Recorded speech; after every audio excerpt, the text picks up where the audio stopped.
Queridos, a paz do Senhor Jesus, nesta manhã de quinta-feira, o Senhor me trouxe à memória um versículo que está lá em Salmos 92:10, que diz assim: porém tu exaltarás o meu poder, como do boi selvagem, e serei ungido com óleo fresco.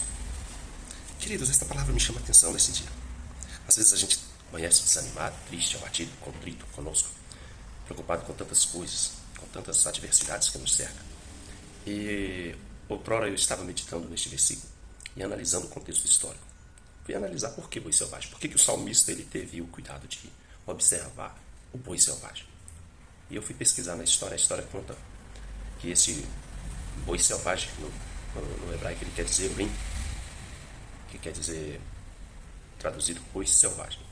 É uma espécie bovina que deu origem ao nosso gado, a alimentação na qual hoje nós alimentamos. E existiu ali na África, Ásia, Europa, onde a sua última espécie, 1620 e poucos ali, o último exemplar dessa espécie, ela morreu ali na Polônia. E baseado em uma ilustração de um teólogo, professor, ele dizia o seguinte, que ilustrava que o salmista ele estava em um momento da sua vida observando todas as adversidades que ele vivia, todos os problemas que vinham sobre a vida dele, todas as afrontas que chegavam diante dele. E ele via que ao longo dos tempos ele passava por essas aflições, ele vencia mesmo, não sabia de onde tirava tanta força. E ele começa a observar o boi selvagem.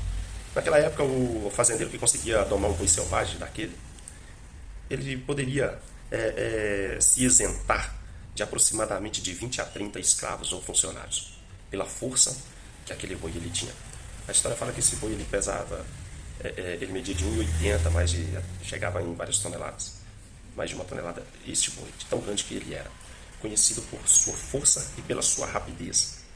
E todas as vezes que ele se sentia ameaçado no seu corpo, ele exalava um suor, e o suor dele era um óleo que deixava a sua pele escorregadia. Ele observava que na Palestina, aquelas montanhas, o cume, sempre no cume do monte há pastagem, sempre no cume do monte há refrigério, sempre no cume do monte há paz, sempre no cume do monte há alimento.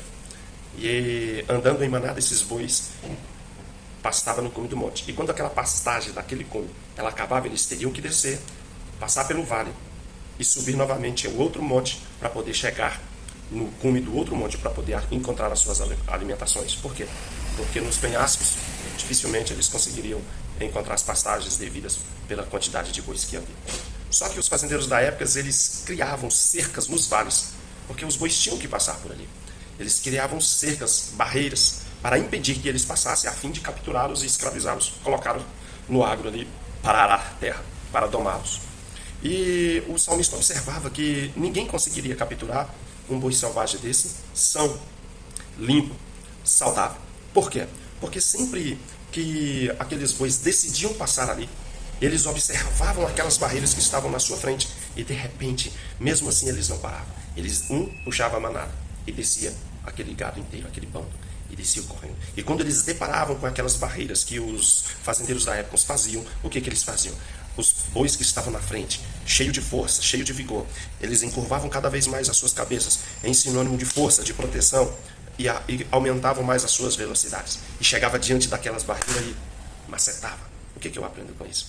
Que, independente dos problemas, os touros não tentavam desviar, porque era difícil, o penhasco, eles não tentavam, eles enfrentavam aquela barreira. É notório que uns saíam machucados, outros até mesmo morriam.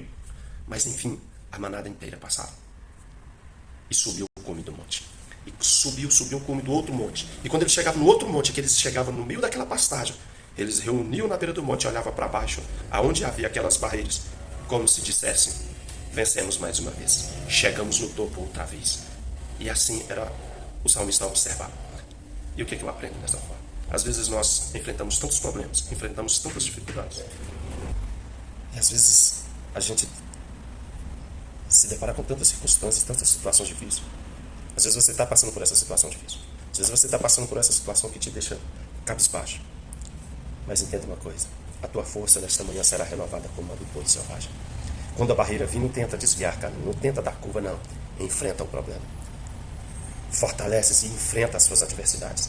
Sabe por quê? Porque a Bíblia fala, ainda no parte B do versículo, que o Senhor ungirá com óleo fresco. Não tinha nada que os fazendeiros criassem que pudesse segurar aqueles touros por causa do óleo que exalava no corpo deles e deixava sua pele escorregadia. O Espírito Santo de Deus, ele é este óleo que te reveste de proteção, que te reveste de coragem, que te reveste de força, de ideias, que te reveste de sentimento. O Espírito Santo é aquele que vai na raiz do teu problema nesta manhã e você verá a glória de Deus manifestando na sua vida, resolvendo os teus problemas, resolvendo as situações adversas, e você vai ver que as bênçãos de Deus, ela será grande na sua vida. Então se reveste desta força, se reveste do Espírito Santo nesta manhã e deixa Deus tomar conta da sua casa, da sua família, da sua vida, e assim eu te abençoe em nome do Pai, do Filho e do Espírito Santo. Receba esta palavra em nome de Jesus. E que Deus em Cristo abençoe.